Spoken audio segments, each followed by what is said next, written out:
자, 그 다음에 2번요. 청약과 승낙에 의한 계약의 성립이라고 되어 있나요? 이 청약과 승낙에 의한 계약의 성립은요, 우리가 조금요, 공부를 조금 해야 돼요. 이것은 이제 뭐를 봐야 되냐면, 여기서 한번 보시면요. 먼저 우리가 민법 총칙이 있잖아요. 그래서 민법 총칙에 있었던 것을 우리가 이제 잠깐 한번 봐야 돼요. 그래서 민법 총칙을 보면 뭐가 나와 있냐면요, 이렇게 돼 있죠. 먼저 이제 111조죠. 우리가 상대방이 있는 의사표시는요, 상대방이 있다. 상대방 있는 의사표시는요, 뭐를 하면서 도달함으로써 효력이 생기죠. 도달하면은 뭐가를 할 수 없어요? 철회할 수 없고, 철회하려면 언제까지 철회한다? 도달하기 전까지 뭐 할 수 있다? 철회할 수 있다, 이런 말이고요. 또 두 번째는 뭐냐면, 우리가요, 청약의 의사표시를 발송하고 났어요. 발송하고 나서 도달 전에, 편지가 도달하기 전에요, 이 사람이 사망을 하거나 또는요, 제한 능력자가 됐다고 하더라도 의사표시의 효력에는 아무런 뭐가 없다? 영향이 없다. 아무런 영향이 없다, 이 말은 사망하고 난 다음에 편지가 도달하면 효력이 발생하는 것이고요. 그 다음에 사망하기 전에 제한 능력자 있잖아. 도달하기 전에. 그럼 법정 대리인이 책임지면 된다, 이 말이죠. 그래서 아무런 영향이 없다, 이 말은 무효다, 이 말이 아니고, 죽고 난 다음에 편지가 도달하면 도달한 때부터 효력이 생긴다, 이런 뜻이죠. 무슨 말인지 알겠죠? 그 다음에 세 번째는요, 편지를 받을 때, 상대방한테 도달할 때, 도달 시 상대방이요, 편지가 도달할 때 상대방이 제한 능력자다, 이 말이죠. 제한 능력자. 상대방이 제한 능력자예요. 그러면 뭐를 주장할 수 없다? 도달을 뭐 할 수 없다? 주장할 수 없다. 이렇게 도달을 주장을 못해요. 그 다음에 또 한 가지는 네 번째는요, 우리가 격지자하고 대화자가 있거든요. 이렇게 격지자하고 대화자가 있어요. 여러분들하고 나하고는 뭐죠? 대화자잖아요. 그런데 여기서 사무실하고는요, 같은 공간이지만 격지자고요. 미국에 있는 사람한테 편지를 보내면 격지자죠. 미국에 있는 사람하고 전화를 하면 뭐가 돼요? 대화자가 되는 것이죠. 여기서 격지자가 있고 대화자가 있잖아요. 격지자는 청약이 있고 뭐가 있어요? 승낙이 있고요. 대화자도 청약이 있고 그 다음에 승낙이 있잖아요. 청약은 무슨 주의고? 도달주의고, 승낙은 무슨 주의고? 발신주의고요.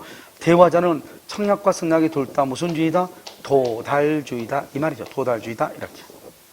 알겠죠? 그러니까요, 이게 이제 민법 총칙에서 우리가 배웠던 것들이에요. 그래서 민법 총칙에서 배웠던 것을 일단 여러분들이요, 기억을 하시고, 그 다음에 이제 여기서 이제 우리가 또 뭘 하나 보냐면, 일단 법률행위가 뭘 해야죠? 성립을 해야죠. 성립하고 난 다음에 무슨 요건을 보죠? 효력 요건이요. 효력 요건 속에 뭐가 들어있어요? 착오의 문제가 들어있잖아요. 그러니까 법률행위가 성립하지 않으면 착오의 문제가 나와 안 나와? 안 나온다, 이 말이고요. 그 다음에 두 번째는요, 우리가 이제 청약과 승낙에 의한 계약성입니다. 먼저 뭐가 있냐? 청약의 유인이라고 하는 것이 있어. 청약의 유인이요. 그 다음에 뭐가 있다? 청약이 있고요. 그 다음에 뭐가 있다? 승낙이 이렇게 있는 거예요. 그래서 청약의 유인이 있고 청약을 하고 승낙을 해. 청약의 유인은 뭐죠? 내 집 살래, 이 말이죠. 너 내 집 살래?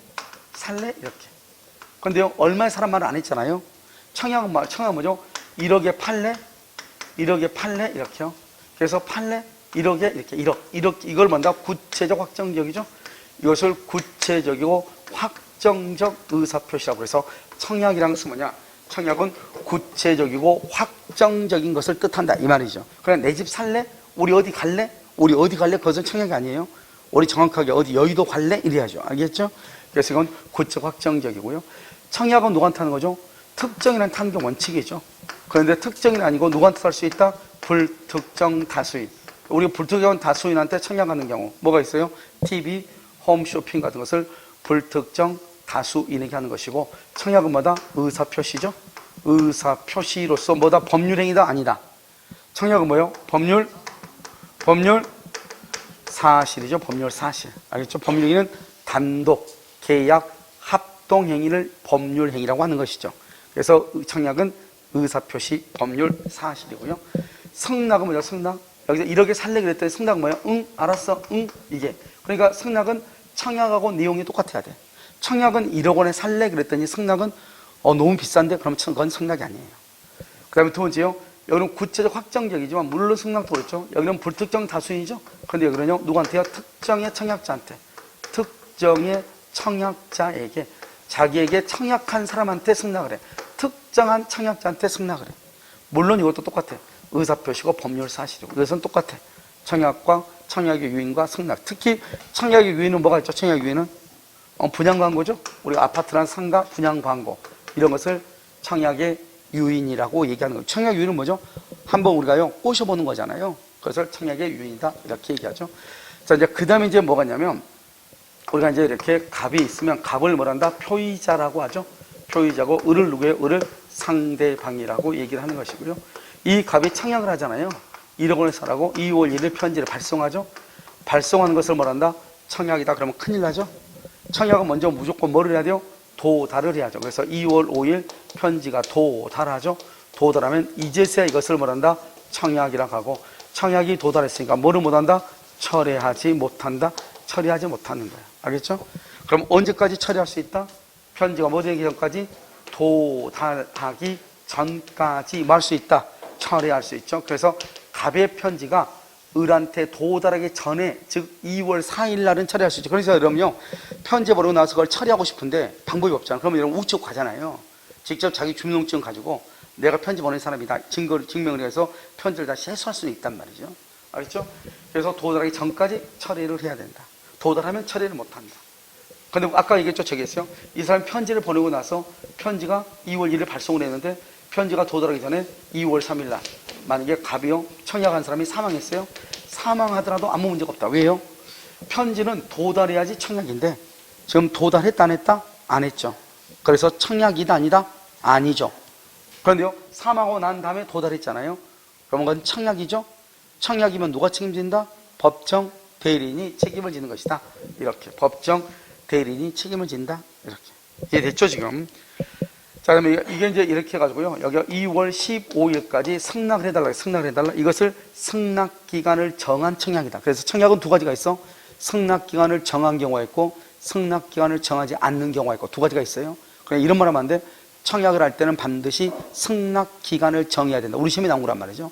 승낙기간을 정할 필요가 없다 이 말이고요. 그러면 2월 15일이 지나잖아요.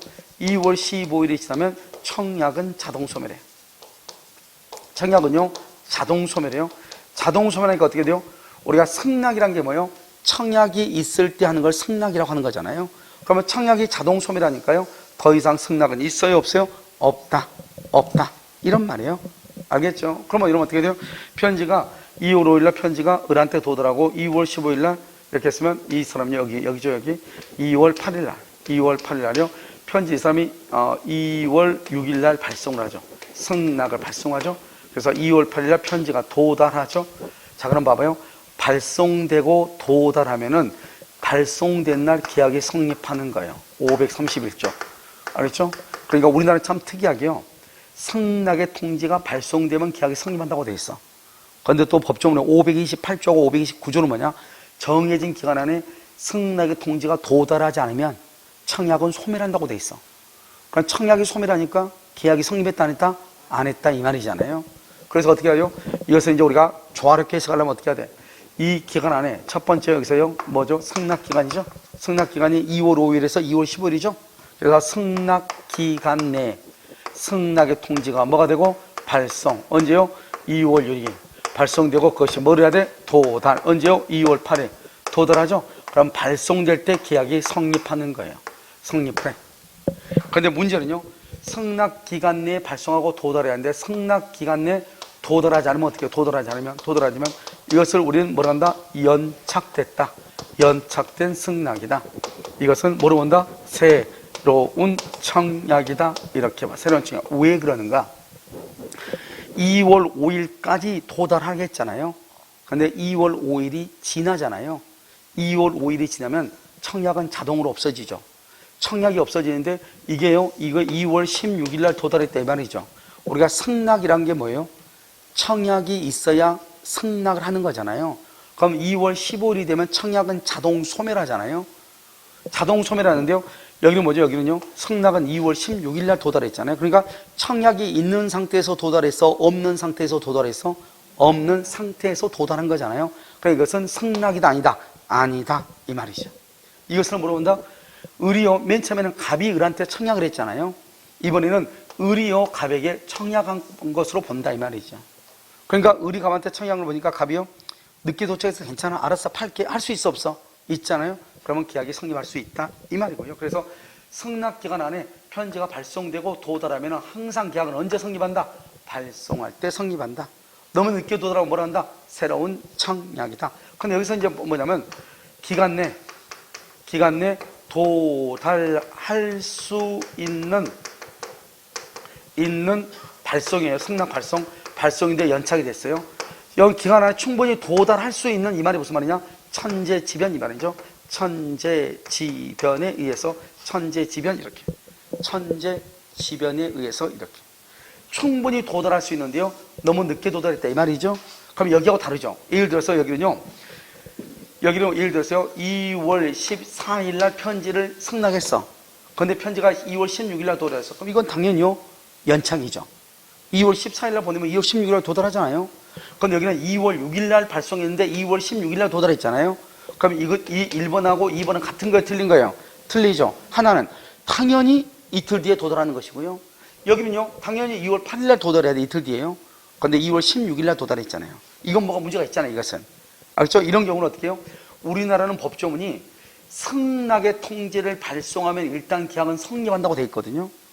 승낙 통지를 발송하면 그러니까 편지를 이 사람이 보냈는데 그러면 우측에 보면 우측에 도장이 딱 찍혀 있잖아요. 2월 6일 날 발송했다고 이렇게요. 근데 편지는 2월 16일 날 도달했잖아요. 그러면 내가 편지를 딱 받았잖아요. 보면 열흘이나 늦게 도착한 거잖아요. 그럼 어떻게 해야 돼? 내 생각에 내가 갑이다 그러면 을은 편지가 2월 6일 날 발송했는데 발송할 때부터 계약이 성립한 것으로 착각을 하고 을이 자기는 계약이 성립했다고 보고 지금 준비를 하고 있겠구나 하는 것을 충분히 예상할 수 있어요 없어요? 있죠. 그러면 갑은 을한테 그 사실을 알려야죠. 미안한데 당신 편지 오늘 도착했어. 그러니 너하고 나하고 계약은 없는 거야. 그냥 준비하지 마. 알려줘야죠. 그래야지 더 이상 을이 손해를 봐야 안 봐요? 안 볼 거 아니에요. 그래서 을을 보호하기 위해서 충분히 기간 안에 도달할 수 있다. 우체국 사정이다 또는 천재지변이다 이렇게요.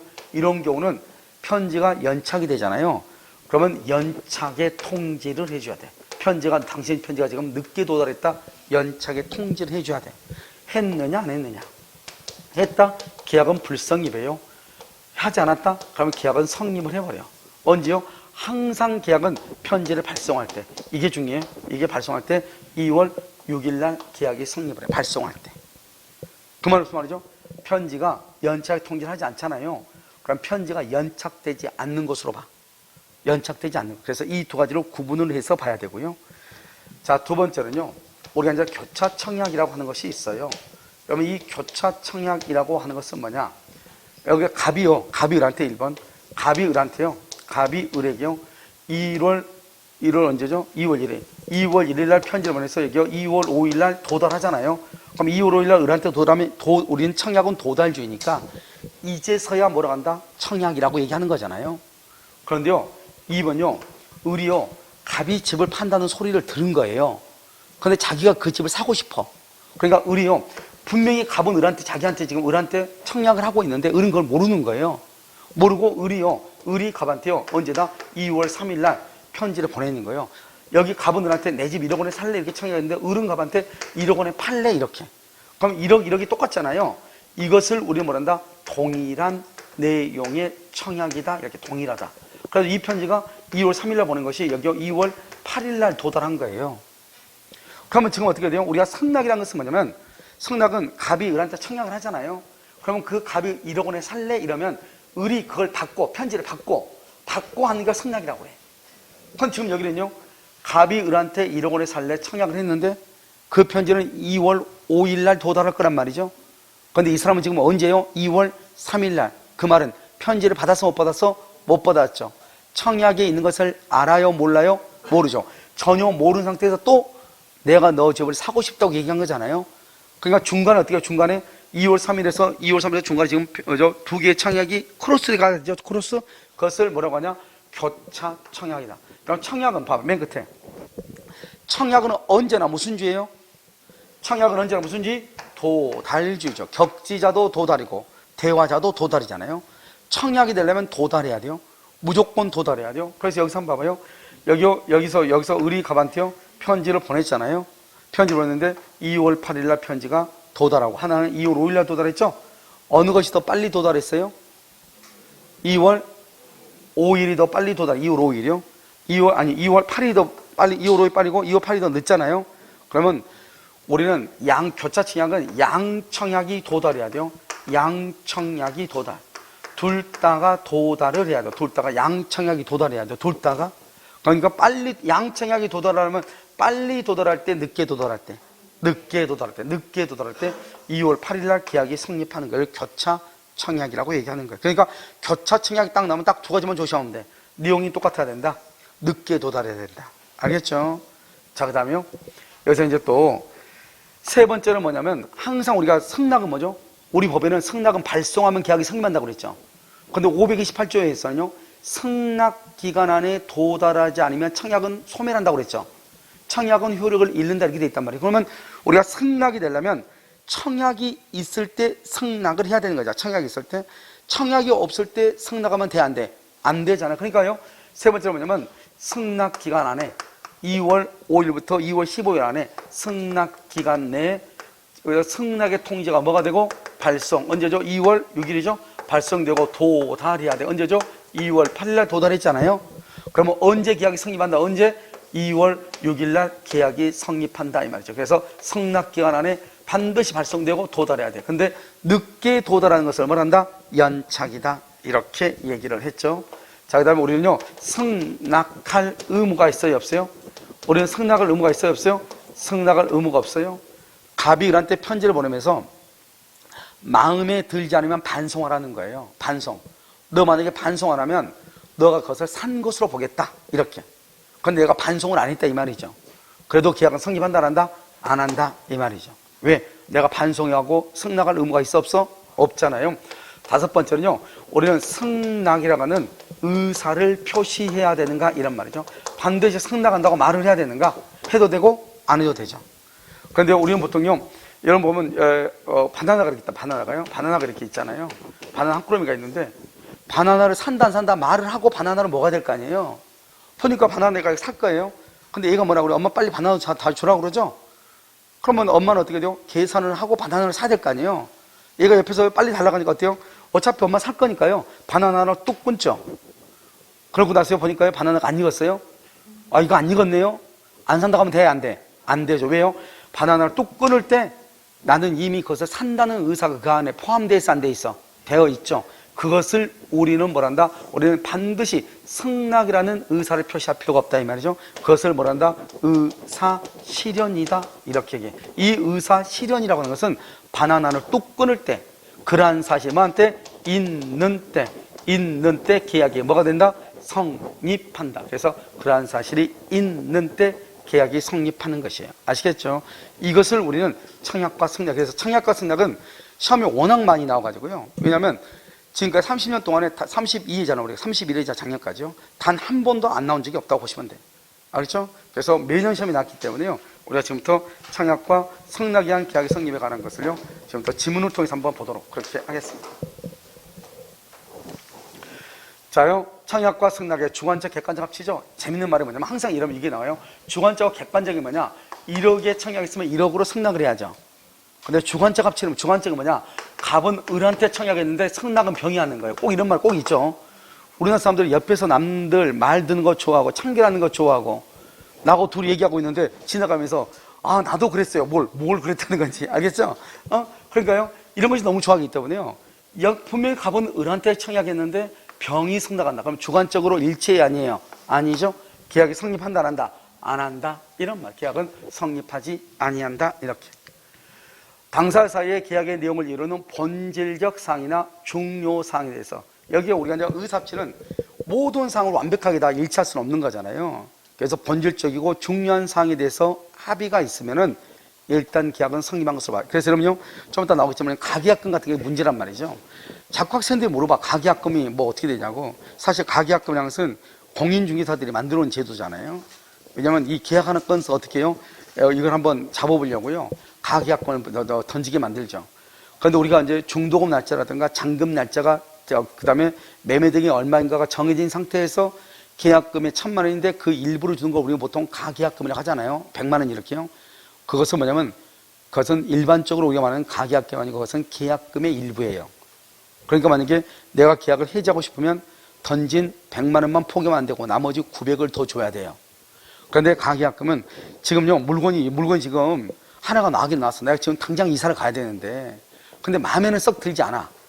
근데 저쪽에서 오후 한 5시쯤에 주인이 오니까 그때 방을 보여준다는 거야. 그러면 저 집이 더 마음에 들 수도 있잖아요. 근데 이 집이 썩 나쁜 것도 아닌데 마음에 들진 않아. 근데 급하니까 일단 안 되면은 내가 벽지를 바른 한이 있더라도 이사를 가고 싶어. 이런 그럴 수 있잖아요. 그래서 뭘 한다? 여기서 일단 어떻게 돼요? 그래 물어보니까 여기 매매대금 한 뭐 3억인데 그거 좀 레고 안 돼요? 그러니까 뭐라고 그래? 뭐 그러면 그렇게 하려면 그렇게 얘기하면 안 되고 무작정 이렇게 얘기하고 가격을 걸고 얘기하라고. 그래 3억인데 가격을 좀 다운 시켜달라고 하니까 그러면 이게 가격권을 좀 걸어놓고 나중에 얘기하지. 그러면 그냥 하면 어떡하냐고. 이렇게 얘기한단 말이죠. 그럼 아직 매매대금이라든가 이런 거에 대해서 아직 결정이 됐어 안 됐어? 안 되고 대충 3억의 범위 안에서 넘진 않겠지만 거기보다 더 적을 수는 있다는 거잖아요. 이런 상태에서 계약금의 일부를 던지죠. 그런 경우는 가계약금으로 봐야 되고요. 그건 계약에 지금 합의가 있어요 없어요? 없죠. 그런 것은 계약을 원치 않았을 때는 계약금을 돌려줘야 되는 것이에요. 그러니까 우리가 항상 우리 학생들이 가계약금이 뭐냐고 물어본단 말이죠. 그것은 일률적으로 말을 하기가 힘들고 그것은 계약이 어느 정도까지 성숙이 되어 있는지 그걸 우리가 봐야 돼요. 그러니까 계약의 내용이 전혀 이루어지지 않는 상태에서요. 주인이 지금 내일 모레 지금 온다는 거예요. 내일 모레. 근데 나는 지금 마음에 드는 거예요. 이게요. 이거 잡고 싶은 거예요. 그래서 주인하고 지금 얘기도 안 한 상태에서 얼마인지 명확하게 모르는데 주인이 전 주인하고 비슷하게 한다겠다. 전 주인하고 전에 사람하고 보증금 5천에 월세 100만 원으로. 그런데 아마 올리진 않을 거예요. 올리진 않을 거예요. 정확하지 않잖아요. 이런 상태에서 던지는 계약금은 뭐다? 가계약금으로서 뭐 할 수 있다? 반환을 청구할 수가 있다. 합의가 안 되면. 무슨 알겠죠? 자, 그것을 얘기하는 것이죠. 그래서 본질적이고 중요한 사항. 예를 들어서 계약금은 얼마, 중도금은 얼마, 잔금은 얼마, 토탈에서 매매대금은 얼마. 이 정도는 그래도 어느 정도 정해져야죠. 아시겠죠? 자, 이거 매매계약 체결 당시 우리가 목적물과 대금을 뭐라 한다? 이것을 목적물과 대금을 한마디로 이것을 목적의 확정성이죠. 그럼 확정은 어디까지 확정돼야 되죠? 어디까지? 이행기까지 이렇게 이행기까지. 그래서 계약을 체결할 때 매매대금이 얼마이고 이게 확정돼야 되지 않았더라도 그 방법이 정해져 있으면 된다. 언제까지? 이행기. 방금 그럼 내가 말한 것하고 좀 이상하잖아요. 중도금하고 계약금하고 잔금 같은 것이 중요하고 본질적인 것은 정해져 있어야 된다고 했는데요. 그 정한다는 것이 뭐냐? 확실하게 얼마라고 정해진 것이 얘기하는 것이 아니고 정할 수 있는 표준이 정해져 있으면 돼요. 예를 들어서요. 집이 지금요. 여기 지금 수용이 된대요. 수용. 이쪽 땅이 지금 서울시에 수용이 된다는 거예요. 나는 바로 그 땅 바로 경계선에 있는 땅인데요. 그러면 서울시가 필요한 것은 이것만 수용을 하지만 실제로 뭐 이 땅이랑 이 땅 같이 붙어 있는 땅이니까 큰 차이가 있어 없어 지역적으로 없잖아요. 그럼 나도 이제 한번 버텨보는 거죠. 그런데 땅을 사고 싶은 사람은 그러면 좋다. 얼마인지 모르겠지만 서울시가 그러면 저쪽에 보상해 주는 것만큼 우리도 해줄게. 그럼 땅 팔아라. 할 수 있어 없어? 있잖아요. 그러면 나중에 서울시에서 이 사람들한테 한 달 뒤에 보상금이 책정이 됐어. 평당 1,000만 원으로. 그럼 여기도 매매대금 평당 얼마다? 1,000이잖아요. 그러한 기준이 정해져 있으면 그것도 괜찮다 이 말이죠. 알겠죠? 그것을 목적의 확정성인데 목적의 확정성에서 가장 중요한 것은 계약을 체결할 당시에 확정될 필요는 있다 없다? 없다. 그 말이 중요해요. 자요, 계약의 본질적 내용에 대해서 자 봐봐요. 우리가 무의식적 뭐라고 되어 있죠? 불합치죠. 여기 봐봐. 우리가 일단 계약이 성립하고 난 다음에 착오로서 취소한다는 말이 나온단 말이죠. 자, 그럼 봐봐. 무의식적 뭐가 있다? 불합의가 있다. 불합의. 불합의는 성립이다, 불성립이다? 불성립이죠. 불성립이면은 착오의 문제가 나와, 안 나와? 안 나와. 그래서 뭐 할 수 없다? 취소할 수 없다. 이 말이죠. 취소는 성립 요건이다, 효력 요건이다, 효력 요건으로서 계약이 성립하고 난 다음에 문제이다. 이렇게.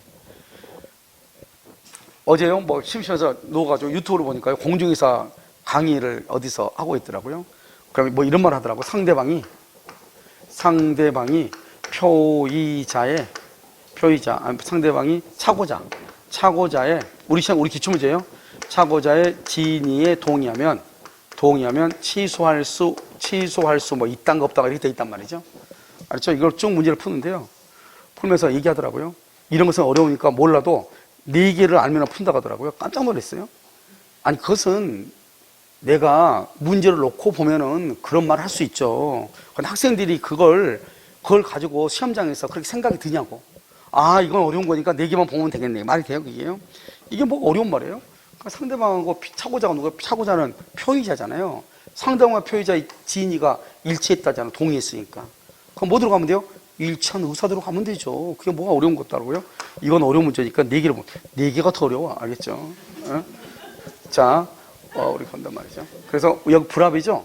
불합이가 있으면요, 성립, 불성립이니까 차고의 문제가 나와, 안 나와? 안 나와. 자, 5번요. 승낙자가 청약과 승낙이 불합치했음에도 불구하고 합치하는 것으로 착각을 했다. 필요 없어.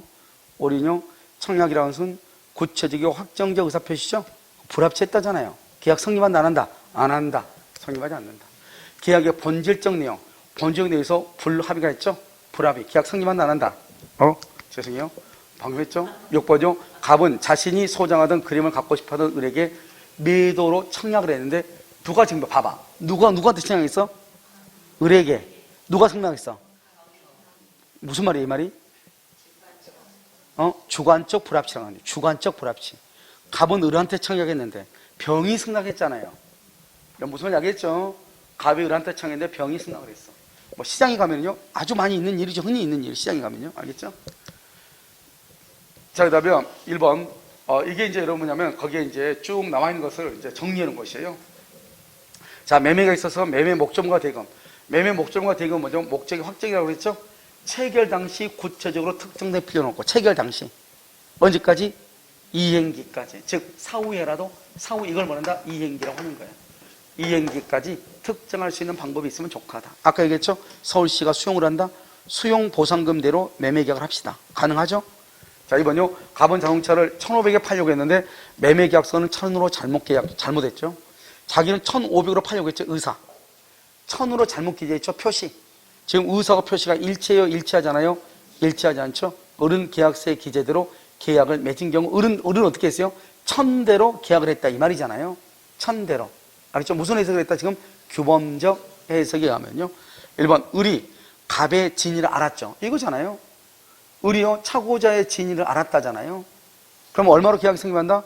1,500으로 성립하죠. 이거 방금 내가 얘기했던 거잖아요. 상대방의 표의자의 진위에 동의했다 이 말이잖아요. 알았다. 그럼 뭐 들어가는 거예요?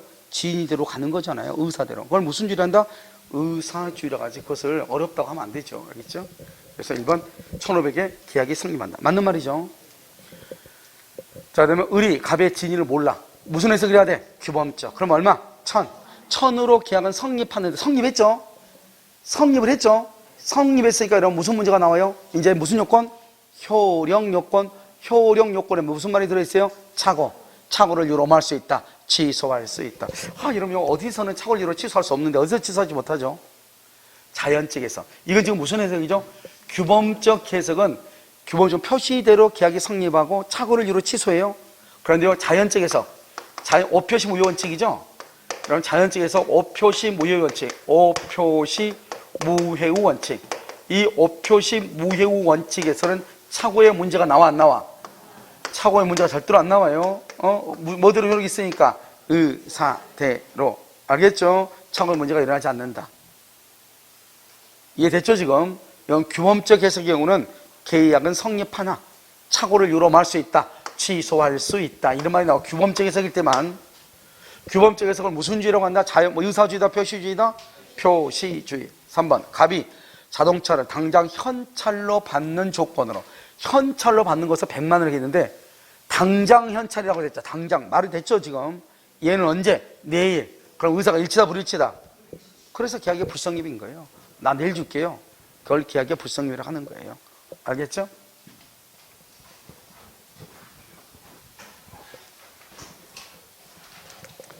자, 계약이 성립하기 위해서는 당사 사이에 의사의 합치가 있을 것이 요구되고 이러한 의사의 합치는 당의 계약을 내용을 이루는 모든 상. 이런 모든 상이 어떻게 계약을 합의를 할 수 있나요? 말이 안 되죠. 그럼 여러분 학원 오시면 항상 그러잖아요. 실장님하고 항상 한 번씩 이렇게 뭐라고 말 가지고 좀 이렇게 언쟁을 하는 경우가 있어. 왜? 들어왔을 때 내 생각은 내가 받았던 뉘앙스하고 학원에서 얘기하는 거 좀 다른 거예요. 이런 그럴 수 있잖아요. 그러니까 여러분 어떻게 되냐면 이 말은 내 한자를 서로가 각자가요 자기 입장에서 설명하는 거죠. 나는 이 정도로 설명했다고 생각하고 상대방도 이 정도로 알아들었다고 생각을 하고, 그런데 실제로 보면 또 그게 아니단 말이죠. 그랬을 때 어떻게 해야 돼요? 그러면 그 학원에서 수강생들이 어떻게 지금 하고 있는 걸 또 봐야 되는 거잖아요.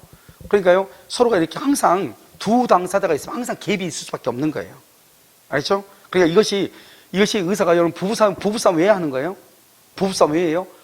그 친한 부부 사이에서도 의사가 일치가 되지 않으니까 서로가 오해하니까 싸우는 거잖아요. 그런데 전혀 타인 간의 거래를 부동산 거래잖아요, 이게요. 당연히요, 갭이 있을 수밖에 있어요, 없어요? 있죠? 그러니까요, 항상 다툼은 있을 수밖에 없는 것이다, 이 말이죠. 그러니까 모든 사항에 일치한다는 것은 있을 수가 없죠. 우리가 매매 계약을 할 때 가장 중요한 것은 본질적이고 중요한 사항.